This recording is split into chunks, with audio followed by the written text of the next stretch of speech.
Ma fille va faire la prédication. Amen. Aujourd'hui, c'est la fête des mamans.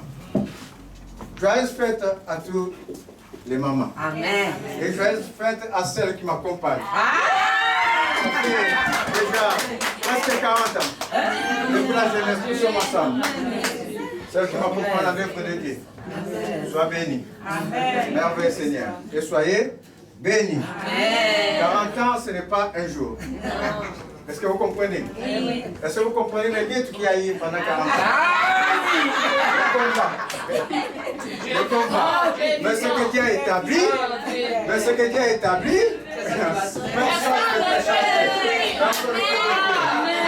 Voilà. Merveilleux Seigneur. Ça, c'est la folie de ma jeunesse.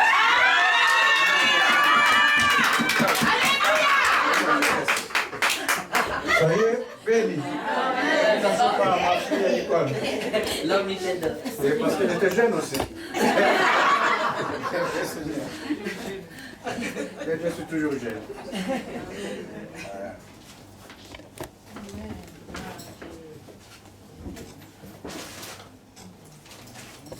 Bonjour frères et sœurs.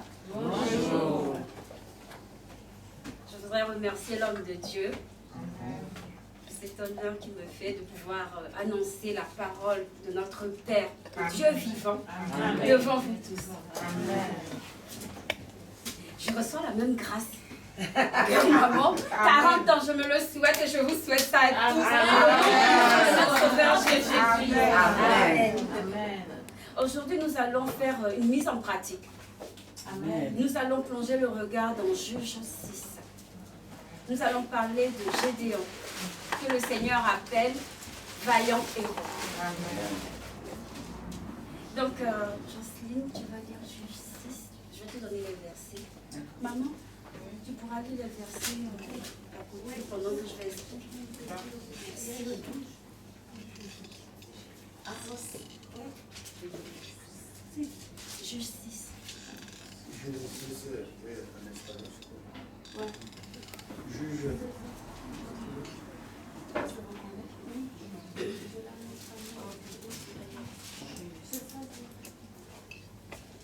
D'abord, je vais établir le contexte.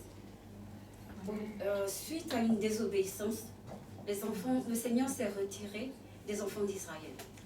Donc, comme ils lui ont fait, ils ont fait des choses qui n'ont pas plu au Seigneur, du coup, il a laissé Madian les mortifier. Donc, nous allons faire un parallèle entre ce que les enfants d'Israël ont vécu dans leur souffrance et nous. La mentalité, parce qu'ils ont été maltraités pendant 7 ans. Donc 7 ans, c'est beaucoup. 7 ans, c'est toute une expérience qu'on prend. Du coup, on se sent, pendant 7 ans, si tu es maltraité, tu es sous la dépression, tu te sens en échec, tu es limité, mais tout ça dans tes pensées.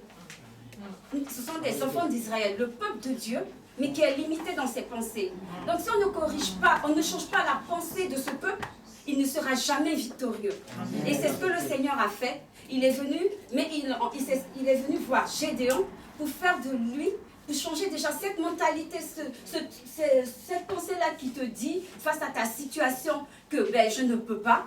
Il est venu changer cette pensée-là en je suis plus que victorieux parce que j'ai Christ en moi. Amen. C'est cette pensée-là que je veux que nous tous, on soit amenés à établir en nous. Parce que le pasteur, tous les dimanches, il nous annonce que nous sommes bénis, que nous entrons dans notre grâce, que nous avons tout en Christ. Mais on est limité, mais pas parce que le Seigneur n'a pas donné, mais c'est parce que nous, quelque part, dans notre état d'esprit, dans notre mentalité, on est bloqué. Et c'est ça que je veux amener. En fait, quand la parole est annoncée par le pasteur, quand on rentre chez nous, on doit la mettre en pratique. Si tu ne mets pas cette parole en pratique, tu ne seras jamais victorieux dans ta vie. Tu vas te dire que tu es toujours bloqué, que rien ne va, tu vas te plaindre. Moi, je le fais. Hein. Tu vas te plaindre. Enfin, on n'est pas parfait. Tu vas te plaindre. Mais quand tu observes le pasteur, lui, quand il vient tous les dimanches, quand il te donne le conseil, il est dans son assurance. Il a cette conviction que l'œuvre de la croix nous a déjà délivrés. Mais il faut que tu libères cette forteresse qui est dans ta pensée afin de pouvoir continuer ta marche. Amen. Une marche et on a été tous appelés, élus, pour pouvoir délivrer d'abord nos familles. Amen. Donc en fait, nous sommes les prophètes de la vie de nos familles. Si on est incapable de délivrer notre famille, comment on va faire pour délivrer l'environnement qui nous entoure? Alors il faut qu'on se libère déjà dans notre pensée. Au nom de notre Seigneur Jésus-Christ. Donc le contexte. Jocelyne, tu peux nous lire Juge 6 du verset 1 au verset 4. Je lis la parole de Dieu. Les enfants d'Israël firent ce qui déplaît à l'Éternel. Et l'Éternel les livra entre les mains de Madian pendant 7 ans. La main de Madian fut puissante contre Israël. Pour échapper à Madian, les enfants d'Israël se retiraient dans les ravins des montagnes, dans les cavernes et sur les rochers fortifiés. Quand Israël avait semé, Madian montait avec Amalek et les enfants de l'Orient, et ils marchaient contre lui. Ils campaient en face de lui, détruisaient les productions du pays jusque vers Gaza, et ne laissaient en Israël ni vivre, ni brebis, ni bœuf, ni âne. Amen. C'était ça le contexte. C'est comme nous actuellement dans ce monde. Tu vas chez le médecin, il te dit que tu es malade. Tu cherches du travail, tu ne trouves pas. Ta situation est en échec, tu es dans un éternel recommencement et ça dure dans le temps. Au bout d'un moment, on est tous découragés. Mais on nous dit qu'on a un Père. Parce que Israël, l'histoire d'Israël, c'est l'ombre. C'est l'Ancien Testament et ils nous servent d'exemple. Donc pendant qu'ils étaient maltraités, à un moment, ils ont eu un sursaut et ils ont crié à l'Éternel. Israël fut très malheureux à cause de Madian. Et les enfants d'Israël crièrent à l'Éternel. Quand tu cries à ton Père, comme papa nous a fait faire tout à l'heure là, quand tu cries à Dieu, il répond toujours. Amen. Il y a un secours qui ne manque jamais dans la détresse. Il répond toujours. Ça, c'est une assurance que nous devons avoir. Amen. Le psaume 46, verset 1.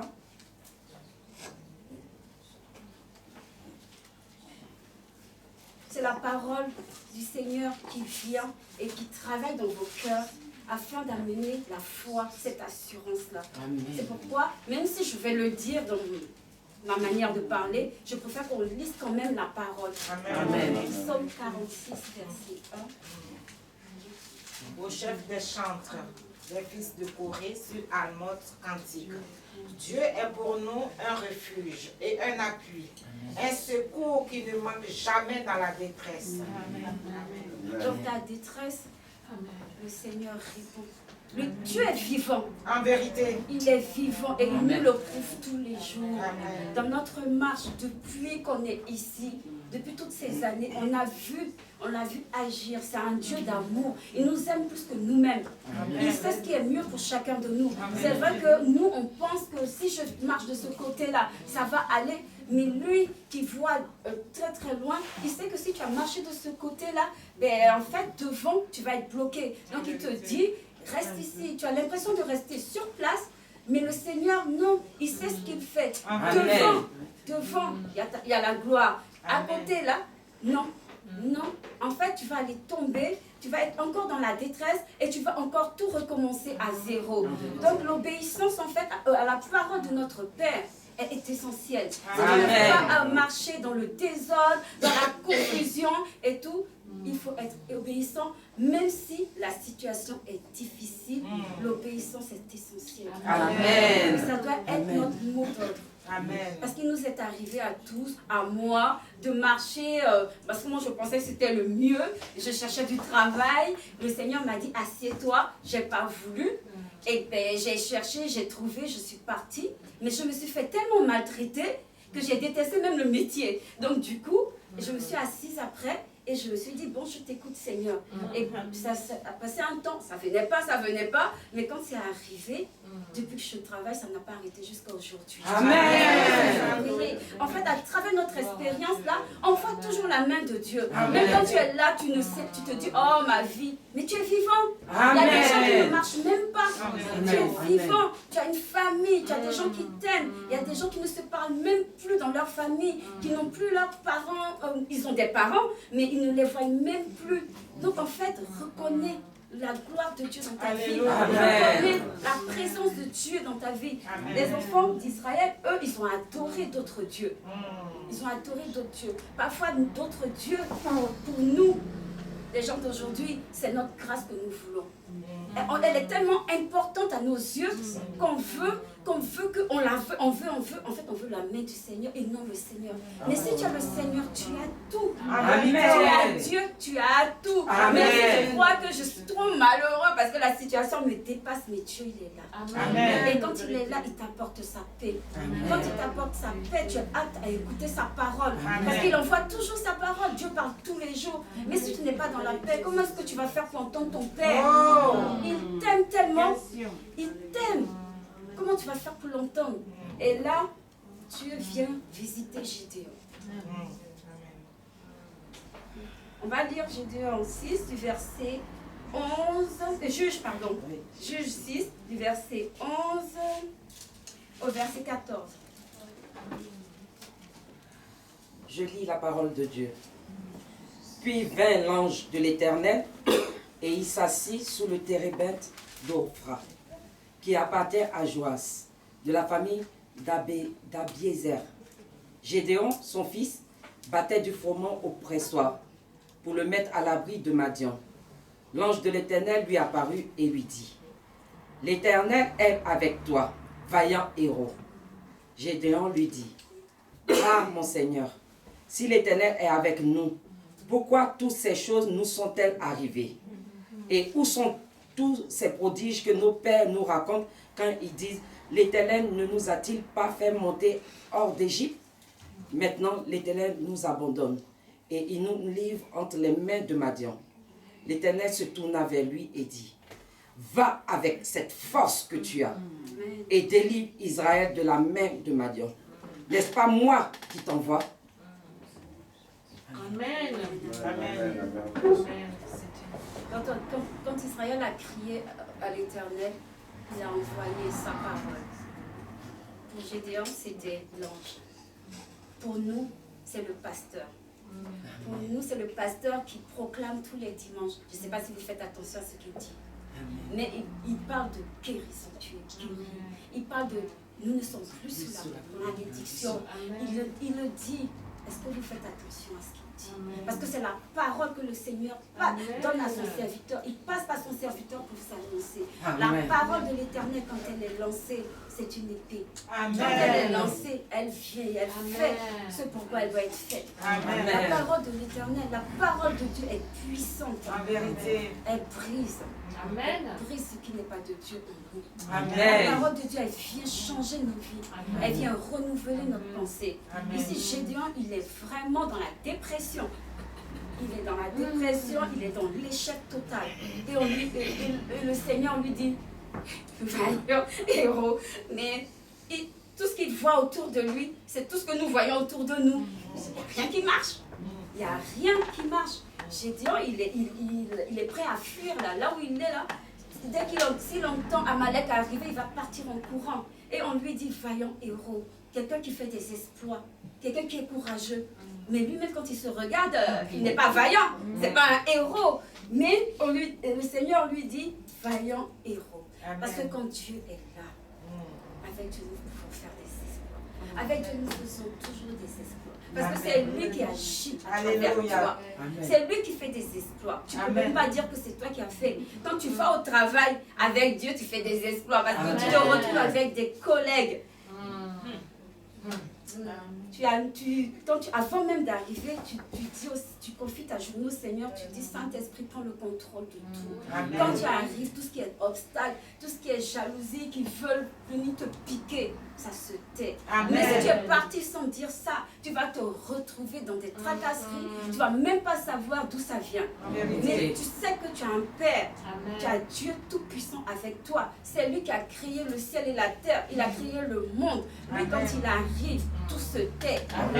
Sa pensée, la pensée de Dieu, on compare parfois la pensée de Dieu à une rivière. La rivière, quand elle coule, rien ne l'arrête. Donc sa pensée, si tu ne suis pas sa pensée, que tu vas à l'opposé, tu vas tomber. Mais si tu suis la pensée de Dieu, Dieu dit, ma fille, par tes meurtrissures, je t'ai guéri. Tu as été guéri à la croix. Jésus a pris tout sur lui. Et toi, tu viens, oh, ça va pas, oh. Oui, la douleur, oui, je reconnais que j'ai la douleur. Mais je refuse de céder. Je reconnais que rien ne va. Mais je refuse parce que j'ai un père qui a dit, il a parlé. Ce qu'il a dit, il le fait toujours. Il est le Dieu vivant. Il est le Dieu tout-puissant. Donc quand tu parles, tu te soumets. Parce que la rivière, là, elle va jusqu'à la mer. Ça s'accomplit toujours. Donc, l'arbre vaillant héros. Oui, il ne le voit pas, mais il l'est. Amen. Et comme nous tous ici, nous sommes des enfants de Dieu. Amen. Et nous devons connaître notre identité. Dieu est venu voir Gédéon pour renouveler cette mentalité d'échec. Cette mentalité-là. Et c'est ça. Dieu vient, il nous dit par papa que nous sommes des enfants de Dieu parce que nous avons reçu la parole de Dieu. C'est cette parole-là qui agit en nous. Nous sommes régénérés par une semence incorruptible qui est la parole de Dieu. Cette parole, elle transforme notre pensée.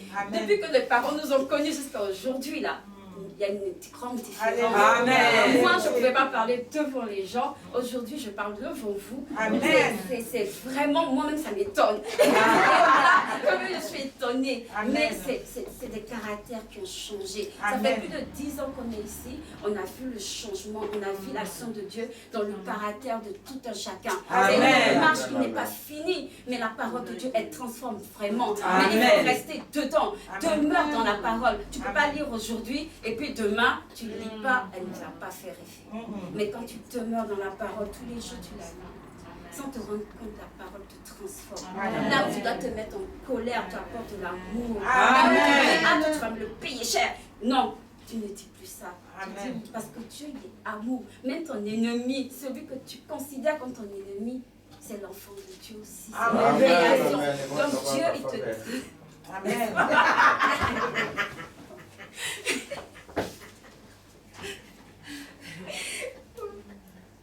Donc, nous avons été régénérés par une semence incorruptible, maman. 1 Pierre 1, 23 à 24. 1 Pierre 1, 23 à 24. C'est 23 à 24. Si quelqu'un a 1 Pierre. 1 Pierre 1, oui. 23 à 24.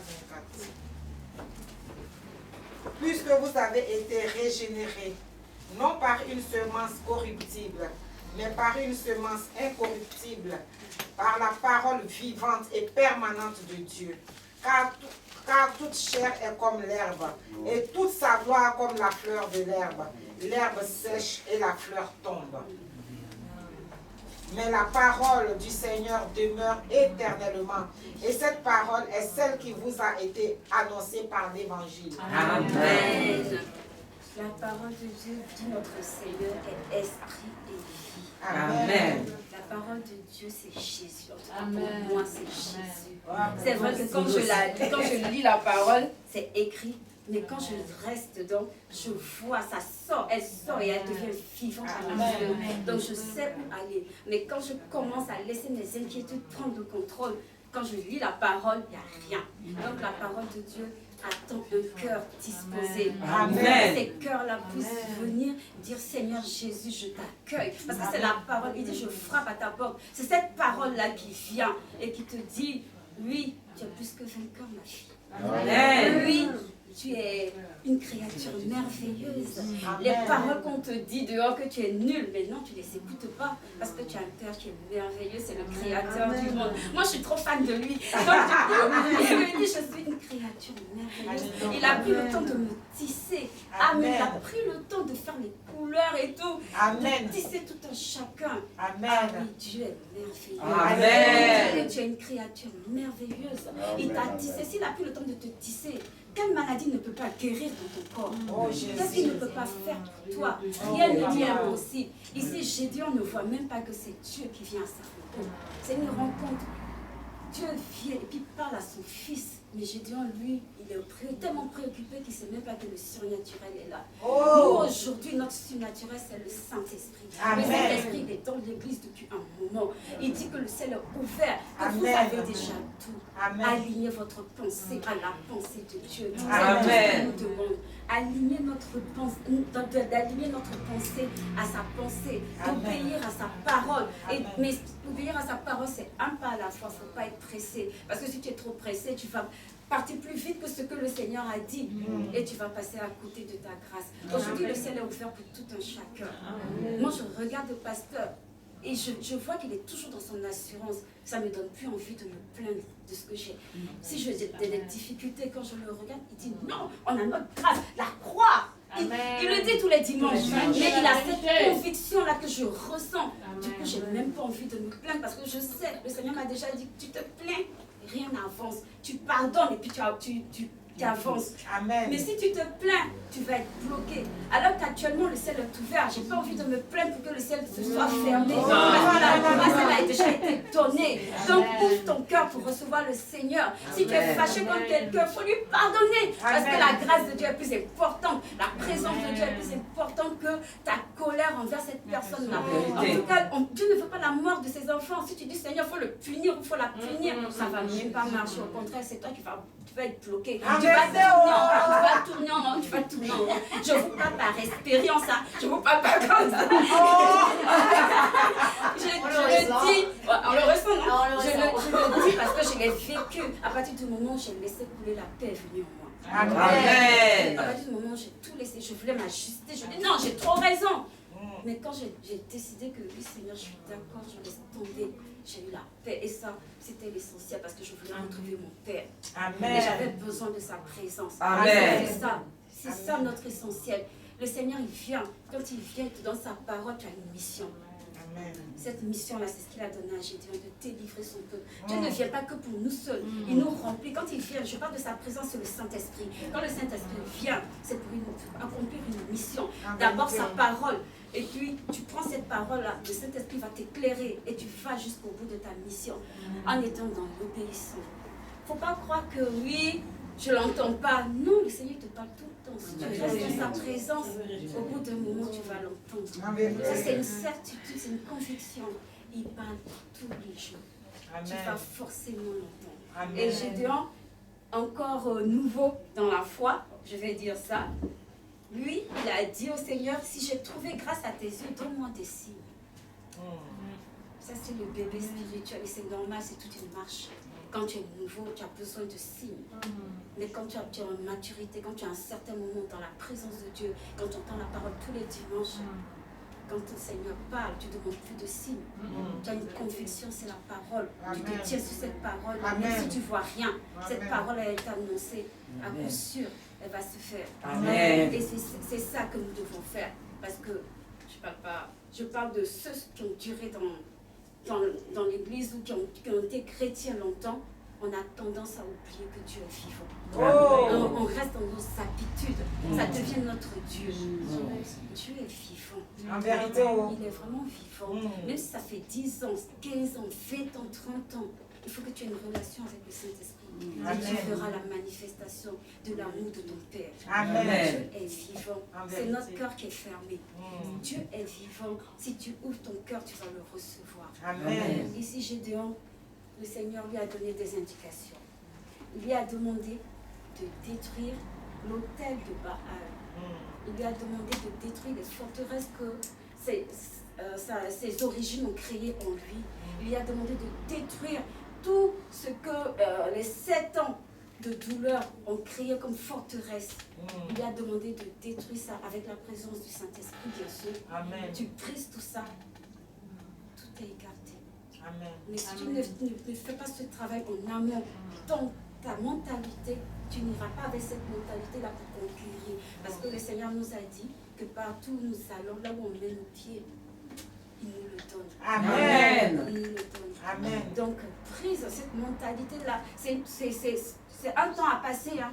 Mais quand tu laisses tomber tout ça, que tu te lèves, toi-même tu sais que la victoire est déjà faite parce que Dieu a parlé. Amen. Donc quand tu vas, tu vas avec ton assurance. Et l'assurance, c'est ta foi en sa parole. Et tu vas voir que tout se met en place, tout s'accomplit. Amen.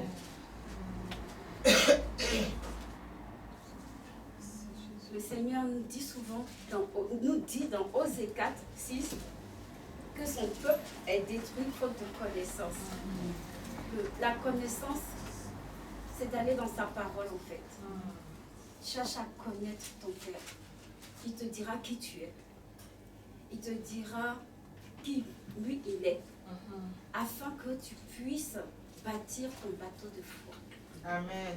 Parce que sans la foi, sans la présence du Saint-Esprit et sans la foi, on ne peut rien. Si tu n'as pas foi, le Saint-Esprit il va t'attendre. La foi est née par la parole.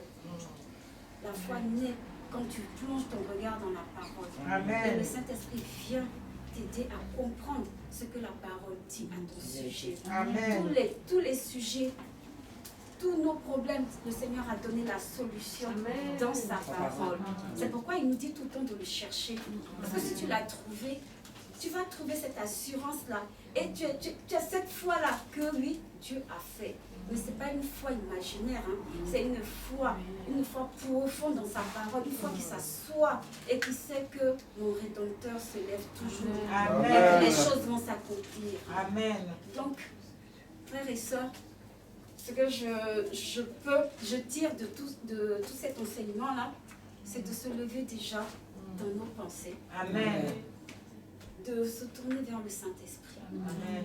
De prendre la parole de notre Père, le Dieu vivant, et de demander au Saint-Esprit de nous expliquer qui nous sommes en Dieu. Amen. De qui est Dieu notre Père. Amen. Et quand ta parole va t'expliquer tout ça, tu vas connaître l'importance de l'œuvre de la croix. Amen. À partir du moment où tu sais qui est Jésus et ce qu'il a fait, son sacrifice, la puissance de cet amour-là qui est venu jusqu'à ce qu'il donne son sang, quelqu'un qui se sacrifie pour donner son sang de t'aimer. Quand tu sais ça, tu sais que tu n'es plus sous la malédiction de la loi. Amen. Tu es sous la grâce de notre Père. Alléluia. Et cette grâce-là, on est dans un monde déchu. Donc forcément, il y a des problèmes.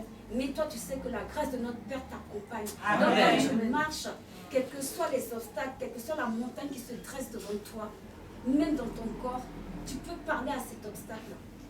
Parce que le Seigneur, il vient à travers toi pour que tu puisses parler. Il t'a donné cette autorité. Amen. Donc, face au problème, ne te plains pas. Ne te plains pas.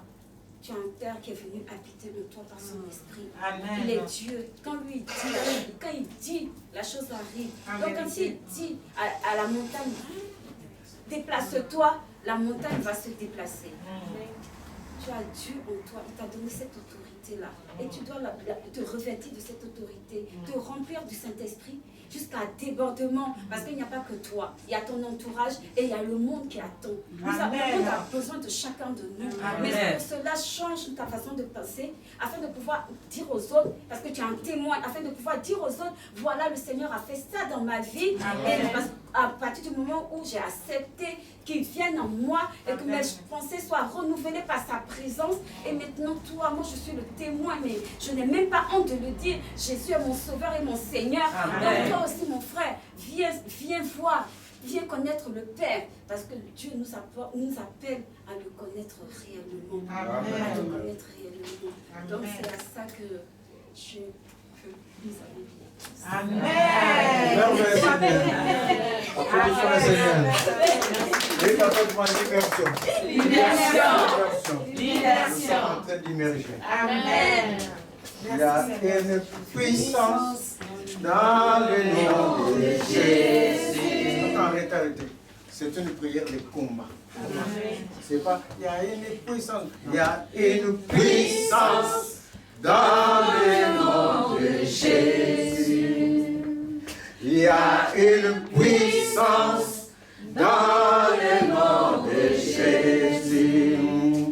Pour briser les chaînes, briser les chaînes, briser les chaînes. Pour briser les chaînes, briser les chaînes, briser les chaînes. Il y a une armée qui s'élève. Il y a une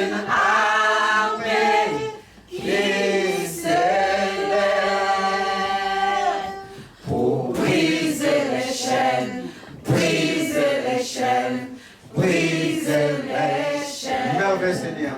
Le nom de Jésus, ça se manifeste, ça se vérifie.